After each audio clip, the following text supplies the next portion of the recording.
Hello everyone, this is Akash Rana. This from final year computer engineering at IIT Surat. I got placed in Oracle India recently, and I would like to share my experience on YouTube here. So the Oracle hiring process took place in four stages. The first stage consisted of the online written testing. So we had some sections related to, like, we had some sections and we had to answer some MCU questions probably. The second round was the pre-placement talk, where the company was giving their presentation about what the company is, what the work profile is, what the salary breakup is. The third round was a technical interview. We had a few rounds of technical interview. I gave around 5 rounds of technical interviews, and the fourth was the HR round, it was kind of a formality where they just confirmed the location and the profile and everything. That's it. Okay, so let's begin with the written test. The written test was of 2 hours, which is like, it felt like we were giving JEE all over again. The sections were like this. We had aptitude, and we had technical questions, we had reasoning questions, and some like grammar and English questions. Let's start with the first section. It was logical analytical abilities. The questions were basically like cat-like questions, but a little bit easier. General standard books like R.S. Agarwal would help there. The second section was the English grammar section. That was, if you have basic English knowledge, that's good enough. The questions were like, we had to arrange the sentences in proper order, or some questions were like fill in the blanks with the proper word form. Quite easy if you have read some books, or you have some knowledge in English. That's enough. The third section was the technical section. That was a good section, as any good technical section would contain. This also contained data structures. We had questions like this. We are given some tree kind of structure initially, or we are given some kind of array, and then there were questions that followed that same question. Like, they had some questions that followed the question. So it was like this. Let's say there's an array given, and then we have to fill in the missing data, like, because it was a tree structure. So trees were stored in the array, and then we had to find the missing data. Second kind of questions that surprised us were the flowchart questions. There was a big flowchart, and I wouldn't say that it was an easy flowchart. It was quite complicated. There were some missing entries in the flowchart, and we had to guess the entries. Like, what could the entry be? We had to guess which algorithm this flowchart belonged to, and then according to that algorithm, we had to guess the missing entries. So the one thing to remember is, in this Oracle, we have this pattern in which we can go backwards. When we answer a question, we can go back. So in flowchart questions, sometimes you have to predict the entry in the flowchart which is very far away from the starting point, which is very difficult to predict in the beginning. So the orders are kind of swapped and all. So you can go further if you do not get the entry into a flowchart right, and then if you get the initial entry right, and then you can go backwards and fill the entry which is far away from the starting point. Hence, this could be a better method to solve the flowchart questions, which I didn't do it properly, but I should have done it. Yeah, so that is about it. So the other question is attention to detail. Attention to detail section was like this. We are given a table of data which had some random, like, lots of numbers and lots of textual data, and we have to, the questions were like, we are given one set of data, and then there are some 5-10 questions which follow that. The trick in this is just read the question properly, because some questions are like find the right matching pair, and some questions were like find the wrong matching pair. So read the question properly and and it is easy if you have a patient mind and you just read the data and just not confuse yourself with that. Yeah, that was about it. So the interview process started with like a few rounds of interview. The first round was my technical round, where I was called, since my name is AA like Akash. I'm not the first guy or the second guy to be called inside an interview. So the interview started like this. When I entered, he asked me for my introduction, which I gave, but he was least interested in the introduction, and he just started giving me questions. Questions were like this. He asked me to write code on paper, some algorithmic questions or some questions based on data structures, and for each question I had to write the code on paper.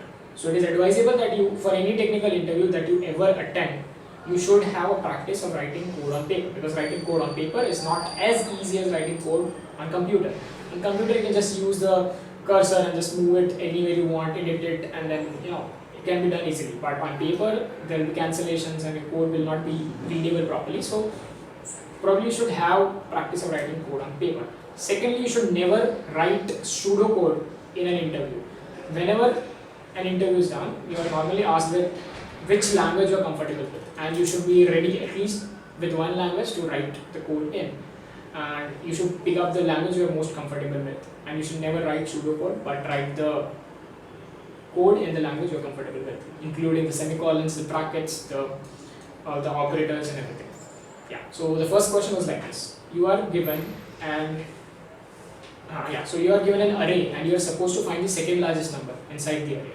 So this is a fairly easy question because I was expecting Oracle to ask tough questions, but I found it a pretty fairly easy question.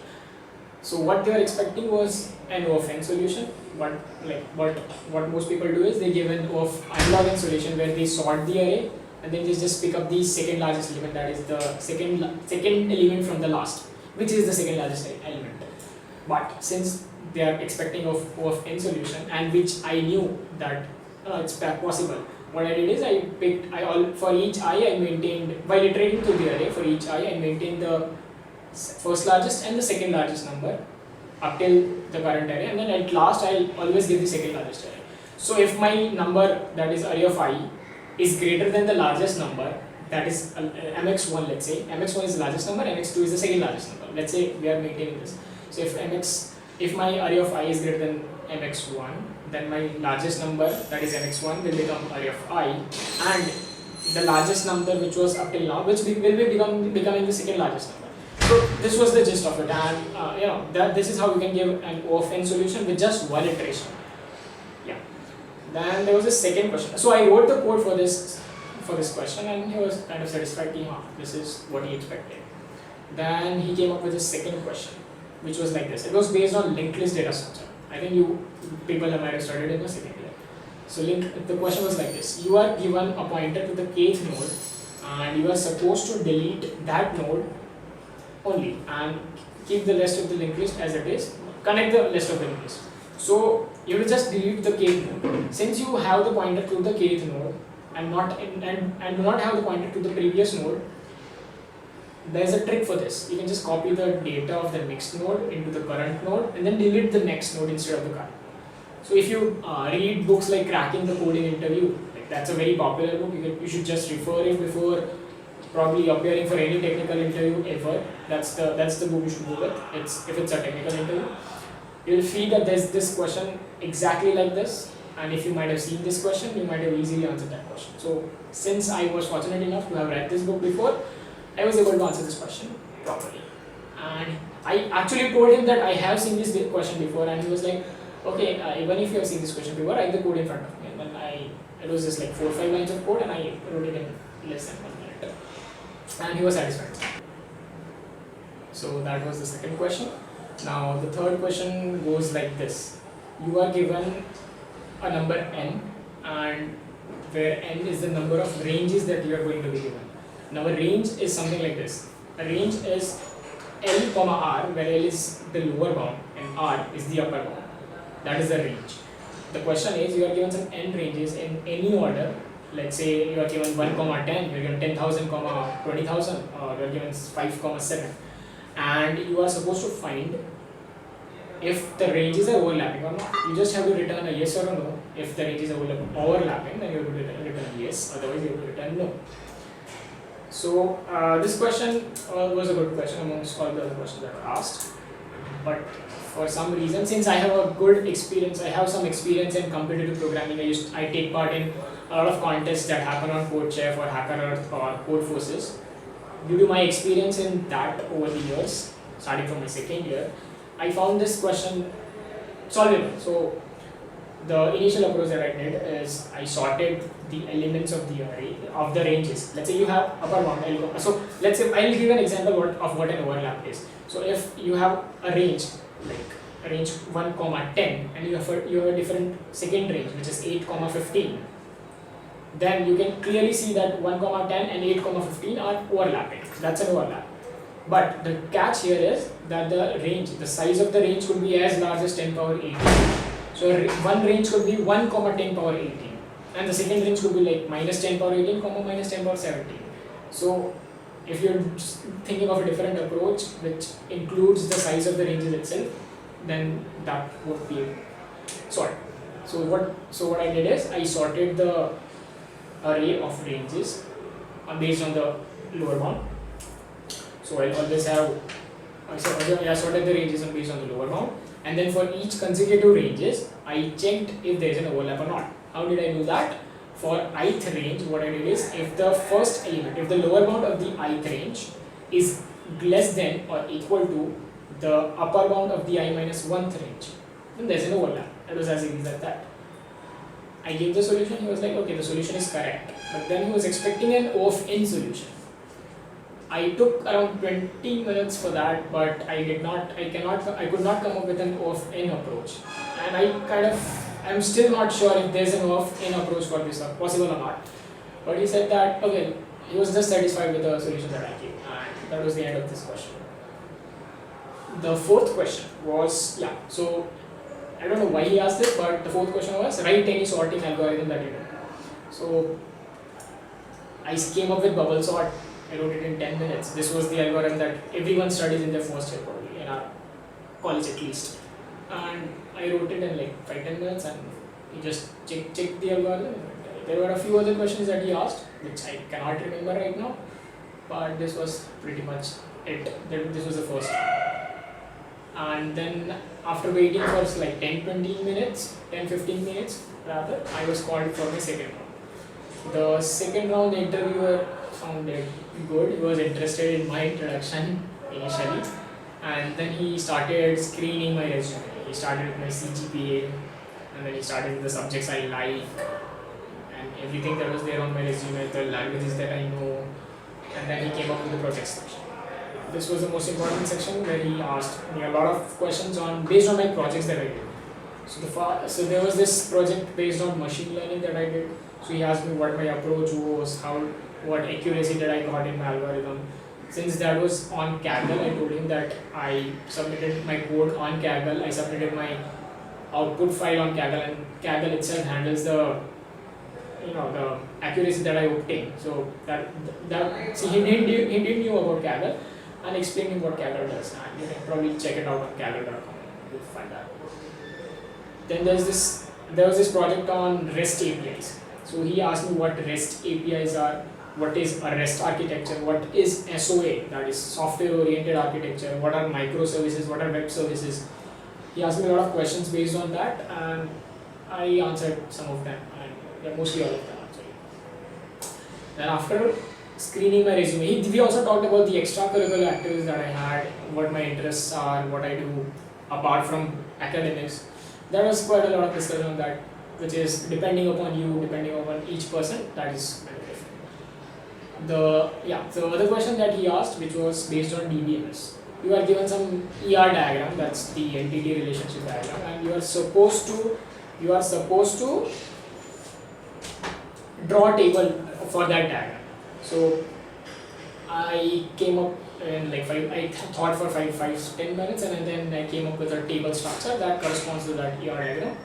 And there was one mistake. After a hint from him, I kind of rectified that mistake, and that was that question.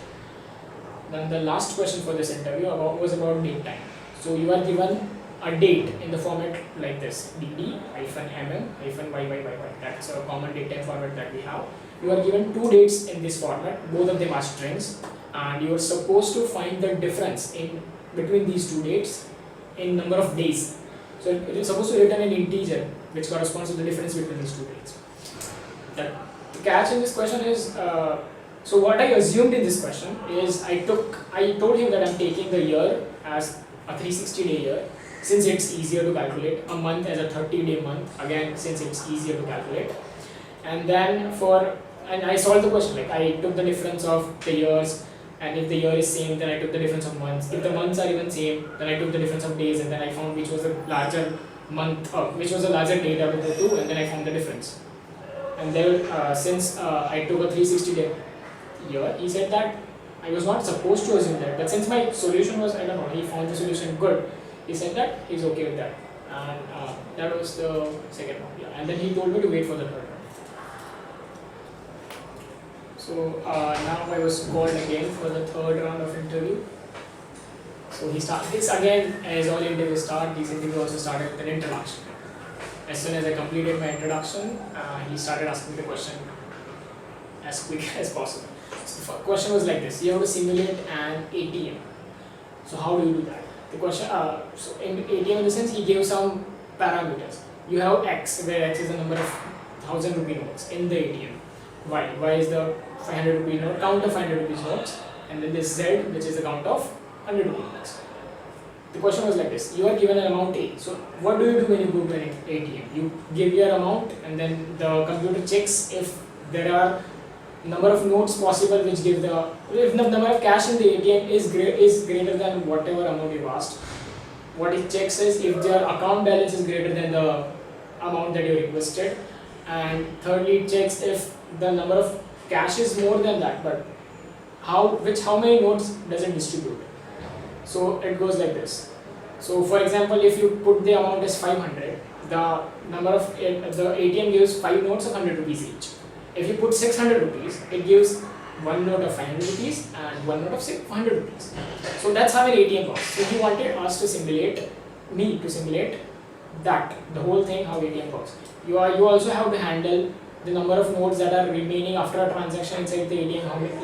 How many 1,000 rupees notes are remaining after each transaction, or 500 or 100 rupees note after each transaction. And you have to also check if the number of notes that are there in the ATM are according to the cash we have. So that was the question. So this question was more about implementation of the question rather than asking a specific tricky algorithm or tricky data structure. There are a lot of if-else's inside the answer, and the code went up to like 2 pages. So I started with 1,000 rupee. I started if the amount, basically check if the amount is divisible by 100 or not first of all. Because if it's not divisible by 100, there are no nodes that could give you the required amount of money. So there are a lot of cases to consider for this question, and I think it's a pretty easy, it's a solvable question if you take some time. And then the most tricky part was to handle all the questions and write those on paper in a proper order. Because again, as I said, writing on computer is very much easier as compared to writing on paper. So the practice there is important. So I think the question is solvable, but the trick is to write it on paper. And this was the only question that was asked.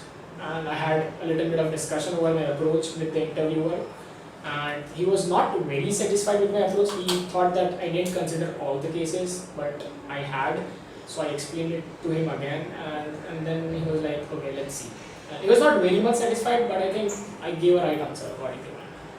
After that, the same guy called me again for another round of interview. I wouldn't say another round of interview, but he wanted to test me further. So the question was like this: you are given a date in the format of DD, MMM, YYY. I think Oracle people are fascinated with dates, but yeah. So that is the date format, and you are given an integer n. What you are supposed to do is, the date format is like this: 05-AUG. So the month format is not integer, it's not numbers, but it's a string, string corresponding to the month. So the first task was to convert the whole date into integer day, integer month, and integer year. The other data that was given in the question is an integer called n. You are supposed to add n days to that date, and you have to form a new date in the same format. So you start with a string, you convert the whole date into an integer, you do the calculations, that is adding of n days, and then you go back again and convert that integers that you have in day, month, and year, and convert it back to the new string date and return that date. So again, this question was a little bit complicated than the previous ATM question. You have to consider a lot of cases. So here he said that I don't have to assume anything. I have to consider everything. If it is a leap year, then there are 29 days in February. If my month is January, then there are 31 days. Again, if it is July, then there are 31 days. But if it's November, then it's 30 days. So I have to consider everything. Also, when I increment my year, when I increment my month, so if I reach at month number 12 and then I increment my month, then my month will not be 30, my month will be January, that is one.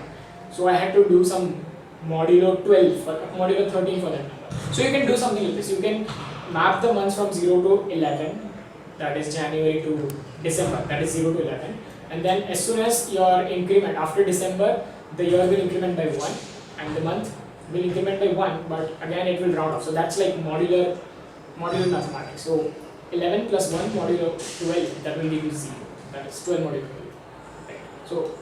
So what he was looking was, I'm handling all these cases or not, and then which data structure I'm using to, how I'm converting the strings to an integer and integer to strings back again.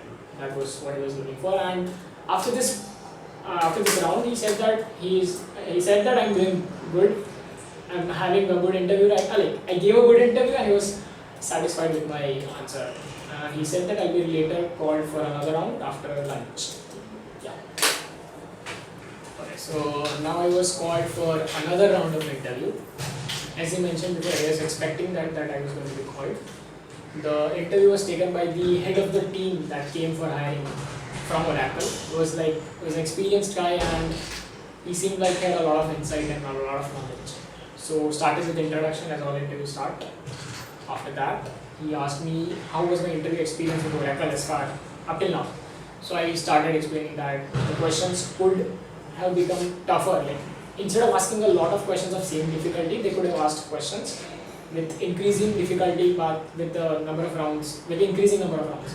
So he took that in a positive manner, and he said that yeah, this could be done in our interview process. Then this round consisted of a lot of questions. He asked, and then the second question that he asked is, what kind of work am I interested in? So I said that I am interested in work that uses my knowledge. Like, I have interest in algorithms and data structures. I like implementing them. I like taking part in competitions. I need something that that gives me the same kind of stimulation even at workplace. So then suddenly started explaining everything that happens at Oracle, and like a lot of things that happen at Oracle. So the major product that they work on, he started explaining, is that they work on human capital management. That's a product that's used by all the Fortune 100 companies that we have. It's like handling the employee information over the organization. So companies like Reliance, for example, they have like hundreds of thousands of employees. So the whole life cycle of an employee inside an organization is maintained by their product. He gave an in-depth introduction about the product that they are working on currently at Ahmedabad office, which was our place if we got selected there. So he started explaining that. And then he asked me if I'm interested in that such kind of work or not. Since this answer has to be a yes, explaining, yeah, I think this suits my profile and I would be interested in this kind of work. And then he started asking me all kind of HR questions like, so the main part was the internships part. So we had a deep discussion about what I did at my internship. So I explained the projects that I worked on, what things that I learned. Then he suddenly wanted to know if I could work in a team or not. And based on my internship, with the experience that I had, I said that definitely the backend team and the front end team is always dependent on the backend team. Even if the backend team has not made the APIs, the front end team cannot display it on the front end. Yes. So again, the whole software that is made has to go through the QA procedure.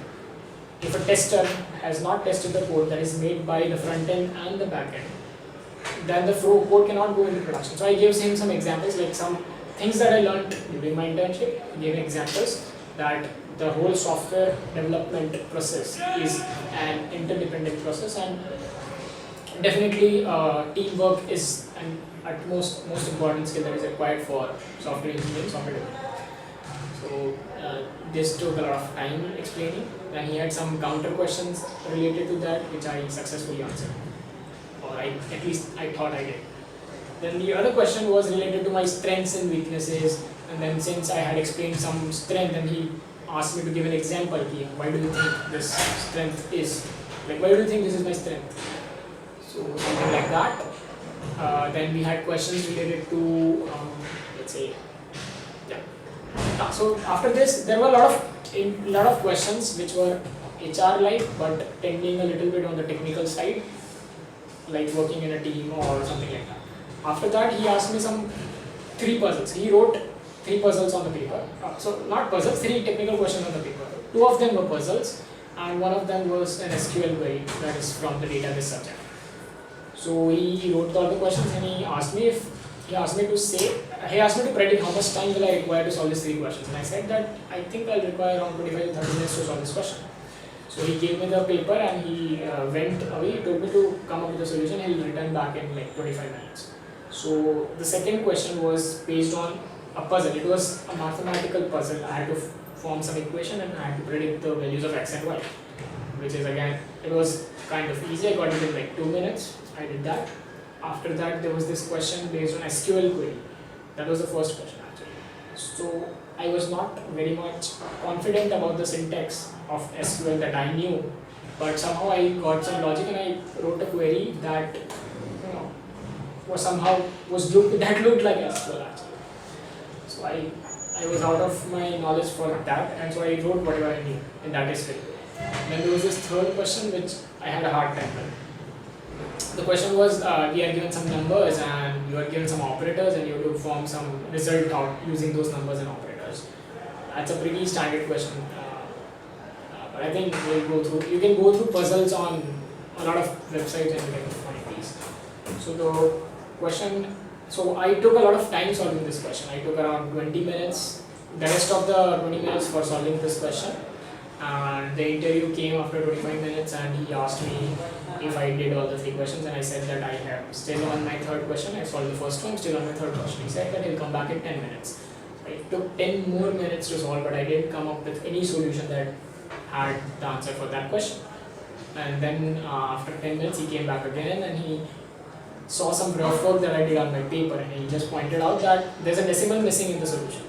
And then he went up back again, and in just 2 minutes, because of that hint, I got my answer. And then he came back again, I called him, and he came back again, and he checked for the solutions that I provided. The SQL query was definitely syntactically wrong, but since he was satisfied with the logic, I think he didn't ask further about that. The puzzle that I initially solved was right, and the third question about the decimal point that I didn't get initially was also right. And then again he started asking a lot of different questions about the location. So the location, since it was Ahmedabad in Gift City, he asked me if I had ever visited Ahmedabad, and we started talking about some non-informal stuff. And then he started describing about the work environment at Oracle and the benefits and all that Oracle provides. And it was quite an interesting interview that I had in this round. Like, we had started from internships to projects, internships and some basic HR type questions, and it had pretty much everything, HR and technical as well. Yeah. So the third, after this we had an HR round. We had to wait, since we had 2 companies together, that is Oracle application, that is Oracle India, and there's this other company called OFSS, that's Oracle Financial Services. We had 2 companies and the HR was common for both of the companies. So on the floor below us, the interviews for OFSS were going on, and some people were still left to give the HR round for OFSS. So I had to wait for around 1.5 hours for my turn to come, for the OFSS people to get completed, and then my turn to come. And then at this stage, actually, I was pretty much sure that I was going to get hired, because like I gave a lot of rounds of interviews. I think they were satisfied by the technical knowledge that I had, and the HR round was probably a formality. So then I was called for the HR round. The HR round was less than 5 minutes. They asked me, do you know the location? I said yes. Do you know the profile? I said yes. Do you know about the company? I said yes. It's like, and then Shishani asked, do you have any backlogs? I said no. And then that was pretty much the interview that I had in the HR round. So after the HR round, the results were announced. So the HR came, and then she announced all the names who got selected, and since I was expecting to get selected, I was pretty much happy. So I would like to summarize the things that I did for preparing for the interview, the things which are good to have during the interview, and things that are necessary to know if you are going through a technical interview. First of all, whenever you are asked to write a code on paper, first of all, as I am again mentioning it, be thorough with writing code on paper. Secondly, whenever you are asked to solve a question, do not sit silent for like 10 minutes. Let's say you are asked a solution, you cannot come up with an approach as quick as it is expected, you should keep talking with the interviewer. You should say that, I'm thinking like this, I'm thinking like sorting the array, or I'm thinking that I'd like to, do something with the linked list or something. If you talk with the interviewer might give you hints that might be helpful to solve the question there and there. So talking about your approach with the interviewer is a nice thing to do during an interview. Secondly, let's see, what you can do is you can have a mock interview with your friends before going, or you can even ask your senior if it's possible to have a mock interview before going to an actual interview. What this means is you can have your friends, you should be serious when you do a mock interview first of all, and your friends can simulate the whole interview like situation. That could be very helpful for you. The third thing is be thorough with your resume. Resume is like 1 or 2 pages of some text which defines your career. Okay, so whatever things you mention on your resume, you should be thorough with. Let's say you mention that you know Java. Let's say you say that you know Java, but you might have known Java in the past. Like let's say you did some Java project 1 year before, and you are not very much comfortable currently with Java. So while mentioning about that on your resume, you can mention that Java, and in bracket you might say beginner, or you might say in the past. So whenever if an interview asks you to write code, and then if you have written some language, and he might stress that, okay, I want you to write it in Java, but if you are not comfortable with it, then it might prove as a disaster. So whatever things you write in the resume, you should be thorough with it, you should be comfortable with it. Or you can just write it in the bracket that I did it in the past, or a beginner in that language, or in that library or tool, or whatever thing that you're mentioning.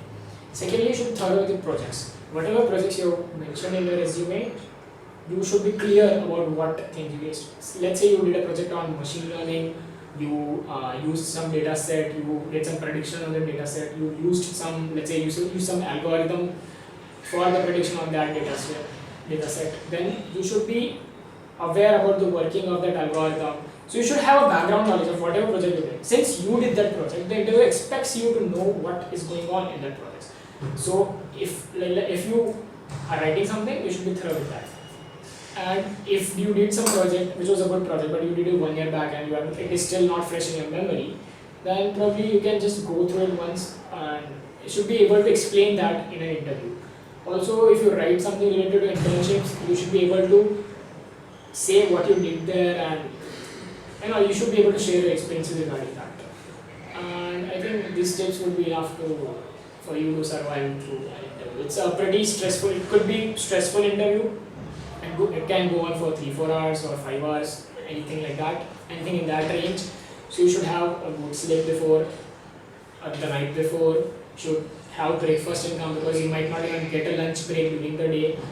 And since you'll get to know that sometimes the interviews start from the morning and end at around 10-11 in the night, so I think these things are also important along with the technical knowledge and whatever the things that we are preparing for. So best of luck for whatever endeavors you are going to go through, and have a nice life ahead.